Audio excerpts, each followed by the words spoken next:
هو الذي بعث في الأميين رسولا منهم يتلو عليهم آياته ويزكيهم ويعلمهم الكتاب والحكمة وإن كانوا من قبل لفي ضلال مبين.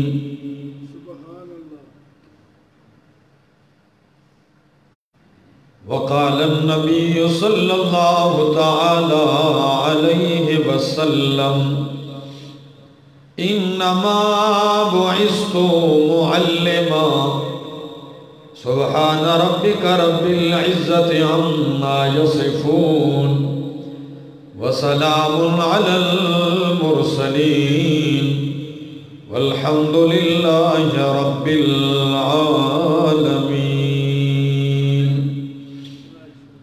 انتہائی قابل عزت، قابل قدر بزرگوں، بھائیوں، عزیزوں، نوجوان ساتھیوں، السلام علیکم. دعا اور التجا ہے دربار الہی کے اندر کہ اللہ مجھے حق اور سچ کہہ سکنے، سمجھا سکنے کی توفیق نصیب فرمائے، اور اس کے بعد مجھے اور آپ سب کو عمل کی بھی توفیق نصیب فرمائے. مجھے کچھ تاخیر بھی ہو گئی. وجہ یہ ہے میں طبیعت ٹھیک نہیں تھی، ناساز تھی طبیعت. رات کو واپس آیا ہوں مالاکنڈ ڈویژن سے 3 بجے. تو وہاں بھی گلے کی تکلیف تھی، گولیاں کافی کھائیں لیکن کوئی فرق نہ ہوا. پھر وہی ڈاکٹر نے 1-2 انجیکشن لگائے. اس سے یہ ہوا کہ وقتی طور پر تو بخار اور درد جسم کا نہ رہا، بیان کیا، لیکن گھر پہنچا تو پھر وہی صورتحال. تو ابھی پھر انجیکشن لگوا کے آیا ہوں. دعا کریں اللہ رب العالمین صحت اور توفیق نصیب فرمائے. میں نے آپ کے سامنے قرآن مقدس کی ایک آیت پڑھی ہے. اسی پہ چند معروضات عرض کروں گا اختصار کے ساتھ. قرآن مقدس کہتا ہے هو الذی بعث فی الأمیین رسولا هو الذی بعث فی الأمیین رسولا. اللہ وہ ذات ہے جس نے امیین کے اندر اپنا رسول بھیجا، عظمت شان تعظیم والا رسول بھیجا. منہم انہی میں سے بھیجا. کام کیا ہے اس رسول کا؟ مشن کیا ہے اس رسول کا؟ اس کا فرض منصبی کیا ہے؟ یتلو علیہم آیاتہ، کہ وہ ان لوگوں پر اللہ کی آیتیں پڑھتا ہے. یتلو علیہم آیاتہ، تلاوت آیات کرتا ہے. وَيُزَكِّيهِمْ، اور انہیں پاک کرتا ہے، ان کا تزکیہ کرتا ہے. اور تیسرا کام وَيُعَلِّمُهُمُ الْكِتَابَ وَالْحِكْمَةَ، اور انہیں تعلیم دیتا ہے الکتاب، کتاب کی، والحکمہ، اور حکمت سنت کی تعلیم دیتا ہے. وَإِن كَانُوا مِن قَبْلُ لَفِي ضَلَالٍ مُبِينٍ، اگرچہ یہ لوگ ان کے آنے سے پہلے کھلی گمراہی میں تھے. امام الانبیاء جس طبقے میں مبعوث ہوئے، قرآن نے ان کو نام دیا امیین، ان پڑھ. کیا؟ ان پڑھ لوگ تھے، ان کے پاس تعلیم کتاب نبی کی تعلیم کوئی نہ تھی، اور امی بھی اس درجے کے امی تھے کہ ننگے طواف کرنے کو دین سمجھ رہے تھے، اور بیٹی کو زندہ درگور کرنے کو غیرت سمجھتے تھے۔ گائے بکری پر لڑ پڑتے، نسلیں قتل ہو جاتی، اسے وہ غیرت تصور کرتے۔ ایسے امیین، نہ ان تک کوئی تعلیم پہنچی، کوئی کتاب سنت نبی کی تعلیم موجود نہیں ہے۔ اللہ نے محمد الرسول اللہ ان میں مبعوث فرمایا دیے۔ یاد رکھیے گا، امی امتی کے حق میں امی ہونا عام لوگوں کے حق میں عیب ہے، کمزوری ہے، نقص ہے، لیکن قرآن نے نبی کو بھی امی فرمایا، امام الانبیاء محمد الرسول اللہ کو امی فرمایا۔ دو وجہ سے، کتنی وجہ سے؟ اس کی وضاحت کر دوں تاکہ آپ کے ذہن میں شبہ نہ پڑے کہ یہ بھی امی اور نبی بھی امی، تو مطلب امی کا کیا ہے؟ امام الانبیاء تو عالم الناس تھے، ساری انسانیت سے زیادہ علم رکھنے والے تھے، پھر امی کیسے ہو گئے؟ یا امی نبی کے حق میں امی یہ کہ بندوں میں، انسانوں میں، مخلوق سے کسی سے علم حاصل نہیں کیا، ان کا علم ہے وہ مدرسے اور مکتب کا علم نہیں، ان کا علم وحی الہی سے ہے۔ نبی امی ہے، انہیں کس نے پڑھایا؟ اللہ نے۔ اور امی کا ایک دوسرا معنی، امی یہ نسبت الالام ہے، ماں کی طرف نسبت، دو نسبتوں سے امی بنتا ہے بندہ۔ امی ماں کی طرف منسوب ہو تو معنی دو معنی ہوتے ہیں، ایک یہ کہ جس طرح بندہ ماں سے پیدا ہوتا ہے تو ان پڑھ ہوتا ہے، لا علم ہوتا ہے، لا سمجھ ہوتا ہے، کچھ پتہ سرا اس کو ہوتا تو امی ہے۔ تو ان پڑھ کو بھی امی اس لیے کہا گویا ابھی پیدا ہوا، اس کو پتہ سرا کچھ بھی نہیں۔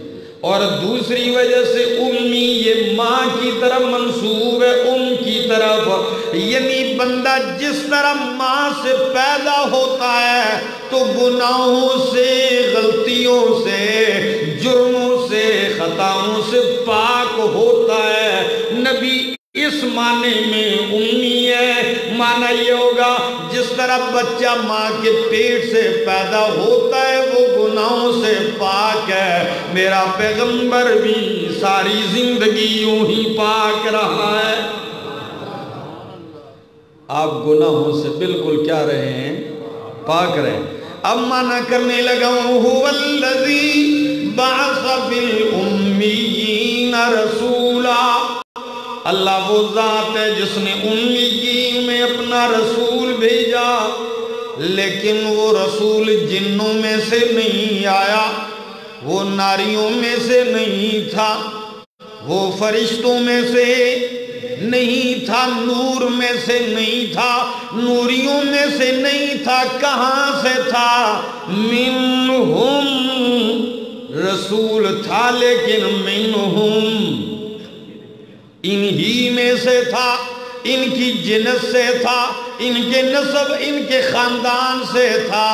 منہم، یہ بھی انسان وہ بھی انسان، یہ بھی بشر وہ بھی بشر تھے، بشر ہی میں رسول بنا کر بھیجا، انہی میں سے یتلو علیہم آیاتہ، کام یہ ہے کہ اللہ کی آیتیں پڑھ پڑھ کے سناتے ہیں لوگوں کو، قرآن سناتے ہیں، تلاوت آیات کرتے ہیں۔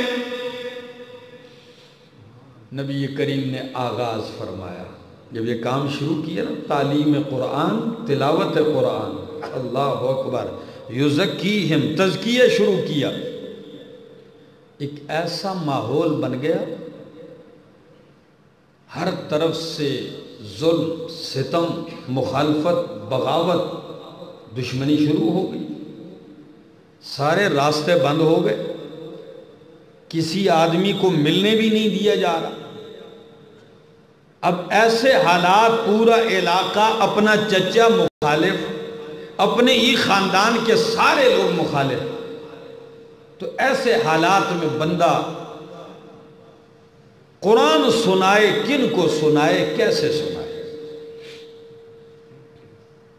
شدید مخالفت، حالات اتنے سنگین، قتل کے منصوبے بن رہے ہیں، قید کرنے کے منصوبے بن رہے ہیں، لوگوں کو دور کرنے کا کوئی اور طریقہ نہیں۔ کبھی کہتے ہیں شاعر ہے، یہ قرآن پڑھ رہے ہیں، کیا ہے؟ شاعر ہیں۔ اب جب اس سے بات نہیں بنتی تو کہتے ہیں نہیں جی شاعر نہیں، کاہن ہیں، جادوگر ہیں، ساحر ہیں۔ کبھی کہتے ہیں ساحر نہیں، مسحور ہیں، خود ان پہ جادو چل گیا ہے، اب ان کا دماغ کام نہیں کر رہا۔ جتنے منہ اتنی ہی بولیاں چل رہی، لیکن آواز کہاں دبتی ہے؟ قرآن نے پہلے ہی کہہ دیا تھا هو الذی ارسل رسولہ بالہدی ودین الحق لیظہرہ علی الدین کلہ ولو کرہ المشرکون۔ اللہ وہ ذات ہے جس نے اپنے رسول کو بھیجا بالہدا، ہدایت دے کر، ودین الحق، حق دین دے کر، لیظہرہ علی الدین کلہ، اس لیے نہیں بھیجا کہ ان کا دین دب جائے، ان کی آواز دب جائے، ان کا مشن دب جائے، نہیں، اس لیے بھیجا لیظہرہ علی الدین کلہ، تاکہ ان کا دین سارے دینوں پہ غالب کر دیا جائے، تاکہ ان کا دین غالب کر دیا جائے۔ اب اس آواز کو دبا کون سکتا ہے بھلا؟ اسی اسنا میں سنیے گا، 13-14 آدمی نبی کریم کے دست اقدس پر ایمان لائے تھے۔ یہ بالکل ابتدائی مراحل ہیں۔ حضرت ابو ذر غفاری رضی اللہ تعالیٰ عنہ جلیل القدر صحابہ میں ہے، یہ قبیلہ غفار کے رہنے والے تھے۔ غفار، ابو ذر غفاری، ان تک یہ پیغام پہنچ گیا، دل میں ہلچل پیدا ہو گئی، اپنے بھائی کو بھیجا، چھوٹے انیس کو یا انیس کو، اور کہا میں نے سنا ہے مکے میں کوئی شخص آیا ہے یزعم انہ نبی، اس کا خیال ہے کہ میں اللہ کا نبی ہوں، مجھ پہ آسمان سے وحی آتی ہے، آپ جا کے دیکھ کے آئیں، ان کی تعلیمات سن کے آئیں، واقعی وہ اللہ کے رسول ہیں یا نہیں۔ انیس آ گیا، مکے میں آ گیا، نبی کریم سے ملاقات کی، بیٹھا محفل میں، گفتگو سنی امام الانبیاء کی، واپس گیا۔ حضرت ابو ذر کہنے لگے بھائی کیا پیغام لے کے آیا ہے، کیسے نبی ہیں، کیسے انسان ہیں، سنیے ہری پور والوں۔ کہنے لگے بھائی اے ابو ذر میں نے ان کو دیکھا ہے یأمر بمکارم الاخلاق، میں نے ان کی زبان سے جب بھی سنا وہ اعلیٰ اخلاق کی تعلیم دیتے ہیں۔ یأمر بمکارم الاخلاق، یہ تعلیم دیتے ہیں۔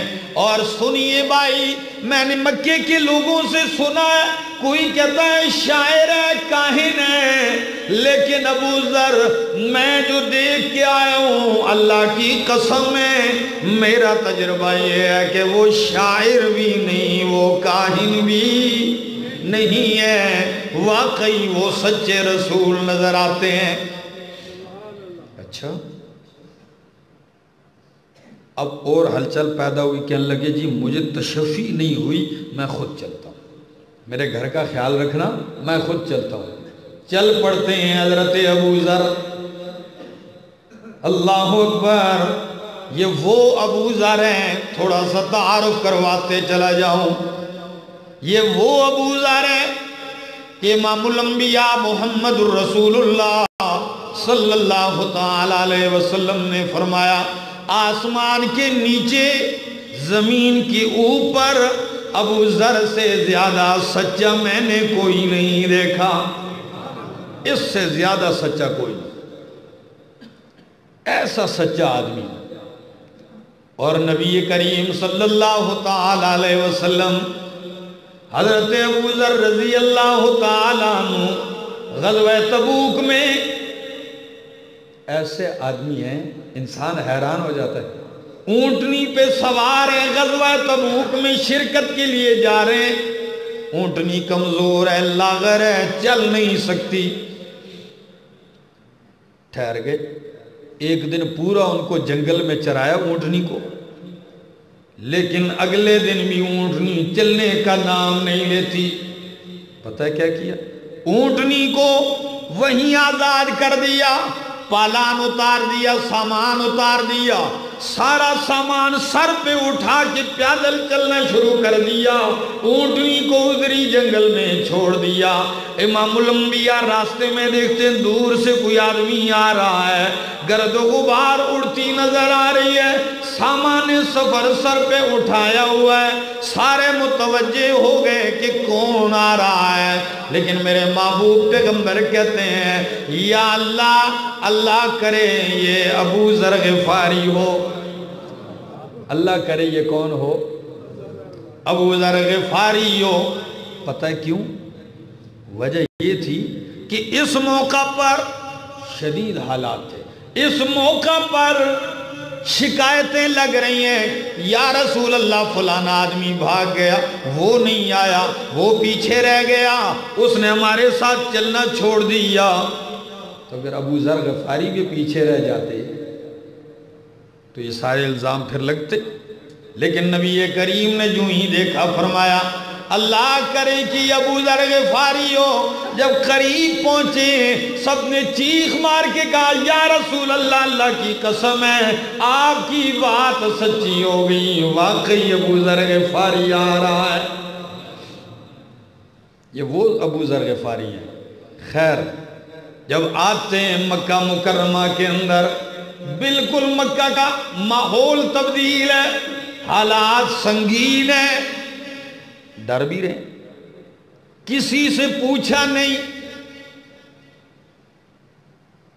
آ کے مسجد میں بیٹھ گئے، انتظار میں نبی کریم کو دیکھا بھی نہیں، پہچانتے بھی نہیں، اور جرت بھی نہیں کر سکتے کہ کسی سے پوچھ لیں، پوچھوں گا تو پہنچنے دیا ہی نہیں جائے گا، راستے ہی میں ہٹا لیا جائے گا، پھر کیا کروں؟ رات کا وقت ہو گیا، حضرت علی المرتضی رضی اللہ تعالیٰ عنہ مسجد کو بند کرنے لگتے ہیں، دیکھتے ہیں، نظر ڈالی مسجد کے کونے میں، فرمایا مسافر آؤ میرے ساتھ چلو۔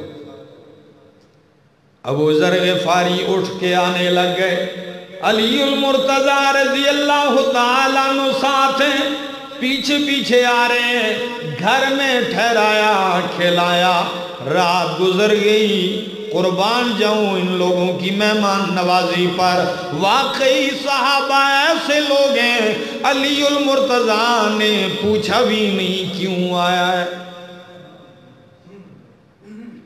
پوچھا بھی نہیں، مہمان نوازی شروع کر دی، کھانا کھلایا، آرام کیا، سو گئے، صبح اٹھ کے چلنے لگتے ہیں، ابو ذر غفاری بھی بولتے نہیں، چلے گئے۔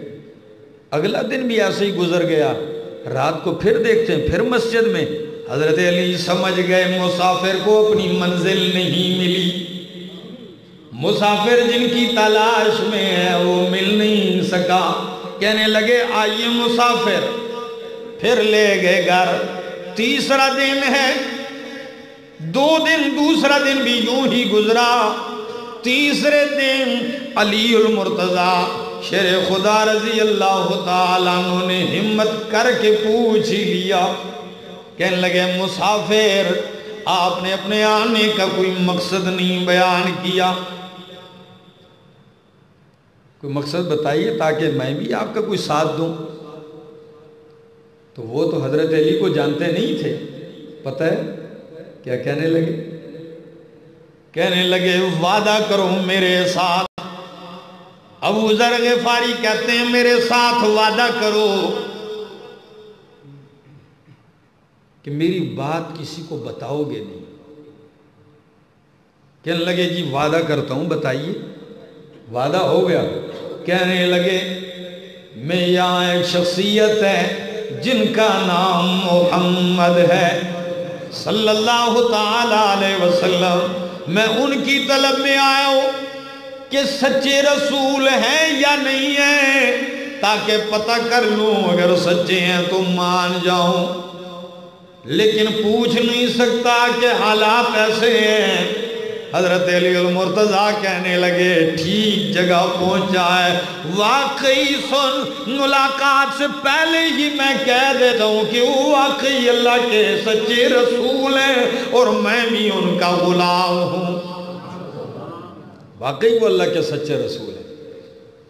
ان کو تسلی ہو گئی, خوش ہو گئے اور کہنے لگے شکر ہے کہ آپ نے کسی اور سے پوچھ نہیں لیا, ورنہ پھر وہاں پٹائی ہوتی, پھر مار بھی پڑتی, پھر آپ کی زندگی کو بھی خطرہ تھا. حضرت ابو ذر سے کہنے لگے جب صبح ہو جائے گی میں آگے آگے ہوں گا, میرے پیچھے آنا, لیکن کسی کو یہ ظاہر نہ ہونے دینا, کسی کو یہ پتہ نہ چلنے دینا کہ میرا اور آپ کا تعلق ہے, آپ میرے مہمان ہیں, ورنہ پھر بھی خیر نہیں ہے. اور جب میں دیکھوں گا حالات ٹھیک نہیں ہیں, لوگ آ رہے ہیں, تو میں کسی بہانے دیوار کی اوٹ میں بیٹھ جاؤں گا. لوگ کہیں گے کوئی تقاضا پورا کر رہے ہیں. میں دیوار کی اوٹ میں چلا جاؤں گا. آپ نے میری طرف دیکھنا نہیں, سیدھے چلتے رہنا ہے تاکہ پتہ چلے کہ ان دونوں کا کوئی ربط نہیں ہے. ٹھیک ہے جی, منظور ہو گیا. حضرت علی المرتضیٰ رضی اللہ تعالیٰ عنہ آگے آگے ہیں. ابو ذر غفاری بالکل ایسے لگ رہا ہے جیسے جانتے بھی نہیں چل رہے ہیں. چلتے چلتے حضرت علی نے فرمایا بات کیے بغیر جدھر میں داخل ہو جاؤں گا میرے ساتھ داخل ہو جانا. آئیے میں آپ کی ملاقات امام الانبیاء سے کرواتا ہوں. میں کہتا ہوں ہری پور والوں, مسجد نمرہ والوں, کتنی طلب ہوگی حضرت ابو ذر میں ملاقات کی, کتنا اشتیاق ہوگا دیدار کا, کہ کتنے دنوں سے پردیسی بن کے بیٹھے ہوئے مسافر ہیں. اللہ اکبر. جب اگلے دن حضرت علی المرتضیٰ نبی کریم کے گھر میں داخل ہو گئے, حضرت ابو ذر بھی داخل ہو گئے. ابو ذر غفاری جو ہی داخل ہو گئے, بغیر بات کیے, بغیر گفتگو کیے ہی چیخ کے کہنے لگے واللہ واللہ اللہ کی قسم ہے, ھذا الوجہ لیس بوجہ کذاب, اللہ کی قسم نے یہ چہرہ جھوٹے کا نہیں ہو سکتا, یہ چہرہ سچے کا لگ رہا ہے. ھذا الوجہ لیس بوجہ کذاب, یہ جھوٹے کا چہرہ نہیں ہو سکتا. اور آگے بڑھ کے کہنے لگے السلام علیک یا رسول اللہ. یہ جملہ پہلے انہوں نے کہا ہے. بیٹھ گئے, ایمان لے آئے نبی کریم کے دست اقدس پر. نبی کریم نے فرمایا ابو ذر بڑی مشکل ہے, بڑی اذیتیں ہیں, بڑے امتحان ہیں. ان حالات میں میرے ساتھ چلنا اور ایمان کا برملا اظہار بہت مشکل ہے. بس خاموش ہو جاؤ, برداشت نہیں کر سکو گے. لیکن ابو ذر غفاری رضی اللہ تعالیٰ عنہ اٹھتے ہیں وہیں سے, جب جگہ پہ بندہ پہنچ جائے، منزل پا لے نا، جتنی بھی تکلیف ہو تکلیف ختم ہو جاتی ہے۔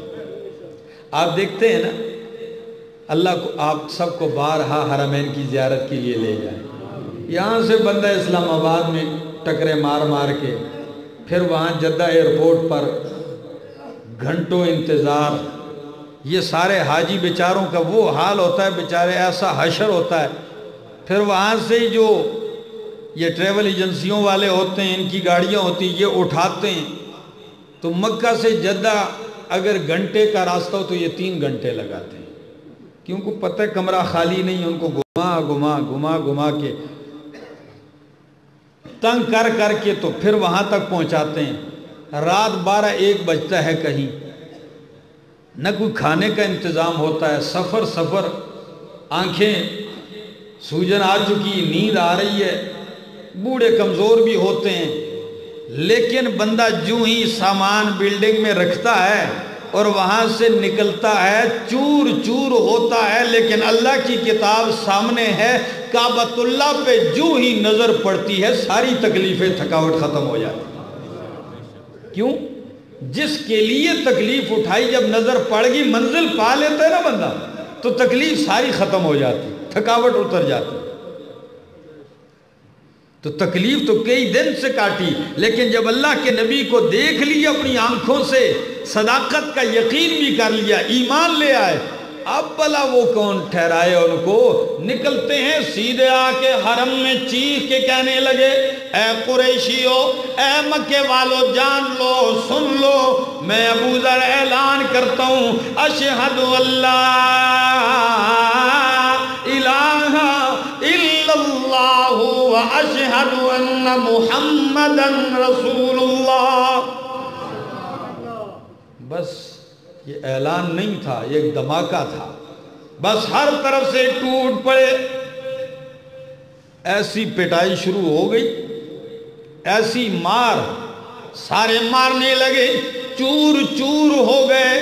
میں کیا کہوں گا، خود ابو ذر غفاری کی زبان سے سنیے، کہنے لگے میں لوگوں کے نیچے دب گیا، فوراً نبی کریم کے چچا حضرت عباس رضی اللہ تعالیٰ عنہ آتے ہیں اور فوراً میرے اوپر یوں ٹوٹ پڑتے ہیں اور مجھے بچانا شروع کر دیتے ہیں۔ حضرت عباس مجھے بچانا شروع کر دیتے ہیں اور چیخ کے کہنے لگے، لوگو، او مکے کے بدبختو، ایسے آدمی کو مار رہے ہو جو قبیلہ غفار کا ہے، اور تم شام جاتے ہو، تجارت کا راستہ یہی ہے، کھاؤ گے کیا؟ جینا حرام کر دیں گے۔ تو ایک دم پھر ڈر گئے، کسی طرح ان کو دھمکا کے پیچھے کر دیا۔ یہ لہو لوہان نبی کریم صلی اللہ تعالی علیہ وسلم کے پاس آئے، ہری پور والو، نبی کریم نے دیکھا چور چور ہیں، آگے فرمایا ابو ذر میں نے کہا نہیں تھا ذرا دبا کے رکھنا، چھپا کے رکھنا، مشکل ہو جائے گی۔ کہنے لگے یا رسول اللہ، بس میرے دل میں ایک تڑپ تھی اور میں نے وہ تڑپ پوری کر دی ہے، مجھے کوئی پرواہ نہیں، مار پڑی ہے کوئی پرواہ نہیں ہے۔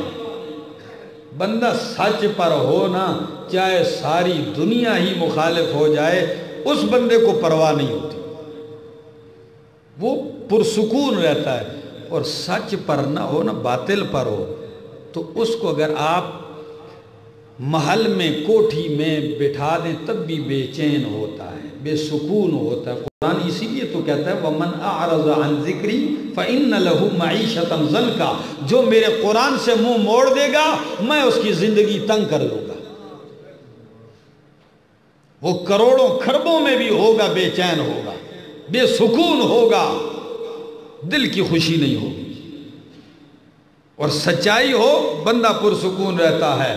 خیر ابو ذر غفاری سے نبی کریم نے فرمایا ابو ذر آپ چلے جائیے اپنے علاقے میں، جا کر لوگوں کو میرے متعلق بتانا شروع کر دیجئے، اور جب تک اسلام کو غلبہ نہ ہو جائے اس وقت تک میرے پاس نہ آنا۔ یہ حکم تھا میرے پاک پیغمبر کا، جب اسلام کے غلبے کی خبر آپ کو پہنچے پھر میرے پاس چلے آنا۔ آپ چلے گئے اور اپنے قبیلے میں کام شروع کر دیا. لوگ دھڑا دھڑ ایمان لا رہے ہیں, مانتے جا رہے ہیں, اور نبی کریم تک خبر پہنچتی ہے. امام الانبیاء نے تو اسی لیے دعا فرمائی کہ اللہم ارحم, اے اللہ تو قبیلہ غفار پر رحم فرما, کرم فرما. دعائیں دے رہے ہیں پورے قبیلے کو. یہ شخص محنت کر رہا ہے دین کی, لوگ مان رہے ہیں. اب جب جدا ہوئے تو کتنے سال بعد آئے آپ کو یہ بھی بتا دوں. 17 سال بعد آئے. کتنے؟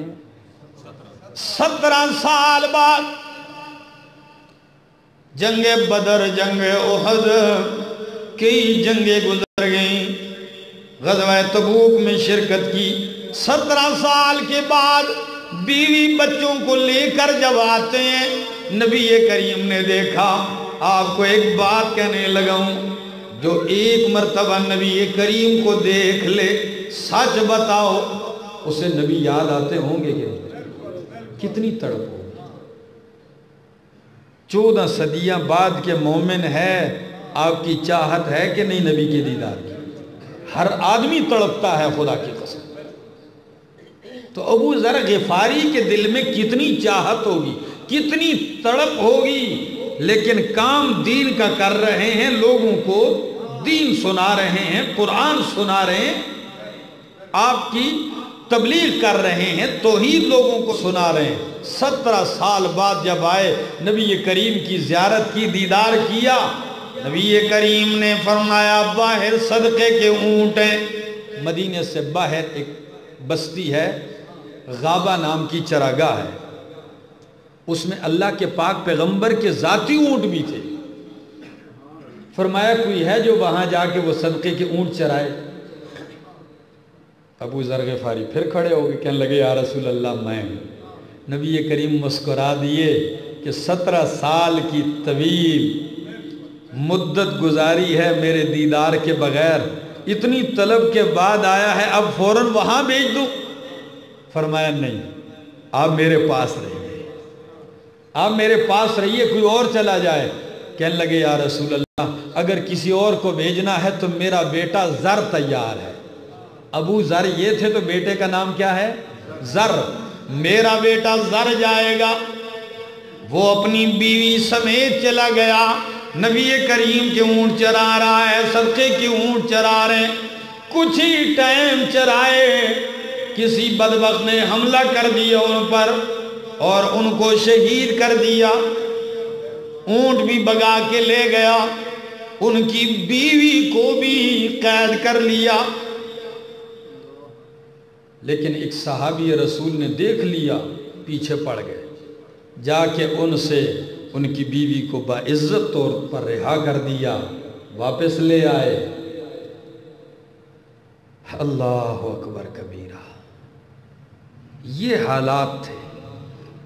اس طرح لوگ آتے گئے, ایمان قبول کرتے گئے. آج بھی ایسا ہی ہوتا ہے, کوئی بندہ حق بیان کرنے لگتا ہے نا تو پورے گاؤں کے لوگ ادھر نہ جایا کرو, ادھر نہ جایا کرو, گمراہ ہو جاؤ گے. جہاں قرآن سنایا جائے لوگوں کو وہاں سے روکا جاتا ہے. یہ ابتدا سے ہو رہا ہے, لیکن یہ آواز ہی ایسی ہے, رب کعبہ کی قسم ہے, اس کو کوئی کائنات کی طاقت دبا نہیں سکتی, اس کو کوئی نہیں دبا سکتا. یہ رب کا کلام ہے, رب کا دین ہے, یہ غالب ہی رہے گا. فرمایا هو الذی بعث فی الامیین رسولا, اللہ نے امیین میں رسول بھیجا, انہی میں سے یتلو علیہم آیاتی, اللہ کی آیتیں پڑھ پڑھ کے سناتے ہیں. تلاوت آیات کا کمال تو دیکھیے. نمرہ مسجد والو تو فیل ابن عمر الدوسی قبیلہ دوس سے آیا. ابو جہل کے سمجھانے پر اختصار کر رہا ہوں, کانوں میں روئی ٹھونس دی, دونوں کان بند کر دیے, کہیں میں نبی کریم کی آواز نہ سن لوں. کیونکہ ابو جہل نے اس کو سمجھایا کہ وہ جادوگر ہیں, اور ایسے جادوگر ہیں نعوذ باللہ کہ جو آدمی بھی ان کی آواز سنتا ہے انہی کا ہو جاتا ہے, کہیں بے دین ہو جائے گا. اس نے شکریہ بھی ادا کیا، کانوں میں روئی ٹھونسی اور آیا عمرے کے لیے۔ عجیب بات ہے، خود ہی کہتا ہے ایک دن صبح کا وقت ہے، طواف کر رہا ہوں، کعبے کے چکر لگا رہا ہوں اور دیکھتا ہوں امام الانبیاء بھی حرم میں کھڑے قرآن پڑھتے جا رہے ہیں، تلاوت قرآن جاری ہے، یتلو علیہم آیاتہ، قرآن پڑھنے کا بھی اثر ہے، وہ قرآن پڑھتے جا رہے ہیں اور میں دل میں ترچھی نگاہوں سے دیکھتا ہوں، خوش بھی ہوں، شکر ہے ان کی آواز مجھے نہیں سنائی دے رہی ورنہ جادو چل جاتا۔ کہتے ہیں ایک دو چکر کاٹنے کے بعد دل میں خیال آیا، اے طفیل تو کوئی سادہ تو نہیں، ان پڑھ نہیں، پڑھا لکھا آدمی ہے، قوم کا لیڈر ہے، قوم کا سربراہ ہے، کانوں میں تو نے روئی ٹھونسی ہوئی، سن تو صحیح یہ کہنا کیا چاہتے ہیں۔ کہتے ہیں دل میں یہ خیال آیا تو چکر لگاتے لگاتے امام الانبیاء کی پیٹھ کے پیچھے آ کے کھڑا ہو گیا، کان سے روئی نکالی، جو ہی روئی نکالی امام الانبیاء کی زبان سے، آپ کی زبان مبارک سے اتنی پرتاثیر پرسوز آواز ہے، اتنی میٹھی آواز ہے، تو فیل کہتے ہیں یوں نہیں لگ رہا تھا کہ یہ آواز کانوں میں پڑ رہی ہے، بلکہ یوں محسوس ہو رہا تھا کہ آپ کی زبان سے قرآن میرا سینہ چیر کے میرے دل میں ڈال رہا ہے۔ ایک اثر تھا، ایسی تاثیر تھی۔ فرمایا میں نے روئی نکالی، میری آنکھوں سے آنسو جاری ہو گئے، ادھر تلاوت ختم ہوئی، اللہ کے نبی چل پڑے، میں بھی پیچھے پیچھے ہو گیا، پیچھے ہوں۔ نبی کریم جو ہی اپنے گھر داخل ہونے لگے، میں نے سامنے آ کے راستہ روک لیا، امام الانبیاء یوں دیکھ کے کہتے ہیں من انت ومن این انت، کون ہے تو، کہاں سے آیا ہے؟ میں نے کہا یا رسول اللہ یہ بات میں بتاؤں گا میں کون ہوں، کہاں سے آیا ہوں، پہلے آپ اپنا ہاتھ آگے کیجئے۔ امام الانبیاء نے ہاتھ آگے کیا، میں نے زور سے کہا اشہد اللہ الہ الا اللہ واشہد ان محمد رسول اللہ، کلمہ پڑھ لیا، مسلمان ہو گیا۔ نبی کا کام ہے یتلو علیہم آیاتی۔ آج بھی اگر لوگوں کو گمراہی سے نکالنا ہے تو ان کو قرآن سناؤ، خرافات نہ سناؤ۔ نبی کا مشن ہے لوگوں کو قرآن سناؤ۔ یہ جو میں نے آیت پڑھی ہے یہ آیت سورہ بقرہ میں بھی ہے، سورہ آل عمران میں بھی ہے، اور ان تینوں مقامات پہ یہ لفظ آتا ہے کہ میں نے نبی بھیجا ہے، لیکن نبی کا فرض منصبی کیا ہے؟ یتلو علیہم آیاتہ، اللہ کی آیتیں پڑھ پڑھ کے سناتے ہیں، اور جو قرآن سن کے قریب آتا ہے تو پھر یعلمہم الکتاب والحکمہ، ان کو تعلیم کتاب بھی دیتے ہیں، سنت کی تعلیم بھی دیتے ہیں، اور لوگ پلیتیوں میں، شرک میں، بدعات میں، رسومات باطلہ میں، جاہلیت میں ہوتے ہیں تو یزکیہم، انہیں شرک سے کیا کرتے ہیں؟ پاک بھی کرتے ہیں۔ یہ تو نہیں ہے لوگ سال ہا سال آپ کے پیچھے آ رہے ہیں، آپ نے کبھی ان کا عقیدہ شرک سے پاک نہیں کیا، لوگ 20-20 سال سے آپ کی تقریریں سنتے ہیں لیکن کبھی قرآن نہیں سنایا، لوگ زندگی ہو گیا آپ کے جوتے بھی اٹھاتے ہیں، آپ کے جوتے اٹھانا بھی سعادت سمجھتے ہیں، آپ کے ہاتھوں کو بوسے بھی دیتے ہیں، اور آپ کے چپل اٹھانا اپنی سعادت سمجھتے ہیں، آپ کے پاؤں میں بیٹھنا اپنی سعادت سمجھتے ہیں، لیکن او ظالمہ، او بدبختہ، تو نے ان سے ہاتھ تو چموائے، تو نے ان کے سے قدم بوسی تو کروائی ہے، تو نے ان کو اپنے جوتے تو اٹھوائے ہیں، ان کے جیبوں سے مال اور نذرانے تو بٹورتا رہا ہے، لیکن بدبختہ کبھی ان کو قرآن نہیں سنایا، کبھی ان کو تعلیم قرآن نہیں دی، کبھی ان کا عقیدہ شرک سے پاک نہیں کیا، اور تو یہ سمجھتا ہے کہ میں نبی کا وارث بن گیا ہوں، میں نبی کا مشن چلا رہا ہوں۔ رب کعبہ کی قسم ہے، نبی کا یہی مشن تھا، یتلو علیہم آیاتہ، لوگوں کو آیتیں پڑھ کے سناؤ، لوگوں کو شرک سے پاک کیجئے، اور لوگوں کو کیا سکھائیے؟ قرآن سکھائیے۔ ساری زندگی بندہ قرآن کو ہاتھ لگائے نہ اور کہے میں نبی کا کام کر رہا ہوں۔ میرا دوست، اگر آپ چاہتے ہیں کہ معاشرہ تبدیل ہو تو پھر لوگوں کو قرآن سنائیے۔ زندگی نے وفا کی، پھر ملیں گے۔ آخر دعوانا ان الحمدللہ۔